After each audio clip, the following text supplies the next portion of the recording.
my name's Kate Faulkner and you're joining me at the First Time Buyer Tribe. So we're lucky to be joined by Lynda Clark, and Lynda runs First Time Buyer magazine, and I thought it would be really useful to just chat a little bit about shared ownership. I think the biggest question, I don't know about you, that I get asked about shared ownership is, who do I have to share with? Yes, it's a very, very strange little myth that's out there.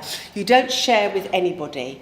Okay. The whole point of shared ownership is that you are buying it through a housing association, so it's part buy, part rent. You buy the share that you can afford, and the housing association owns the bits that you can't afford to buy.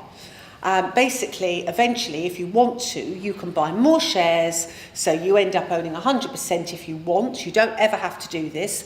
So as you buy more, you pay less rent, but you have to increase your mortgage to pay for it. But it's an incredible way to get onto the housing ladder because it is so very, very affordable. And it's particularly useful if you've got to be in an area for a reason. Yes. So you have to walk to work or something like that. Or indeed you've got kids, so you might be able to afford a one-bed flat, but you might not be able to afford a 2 or 3 bed home.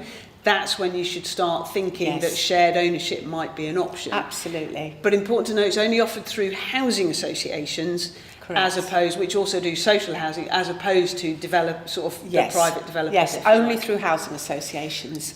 And there are also, if you don't want to buy a brand new home through a housing association on shared ownership, you can buy what they call a resale. So people do actually move on, they don't always stay there forever, and you can buy an older property which has, you know, in a proper community, you buy the person's share, and you just start from there. So it has got a lot of different aspects to it. So it's definitely worth investigating. For sure. But you need to make sure that you do all of the sort of tick boxes, don't you? Definitely. So what we've done is produced a checklist that you should go through to investigate shared ownership to see if it's right for you, and you'll be able to click on a link to have a look at that below.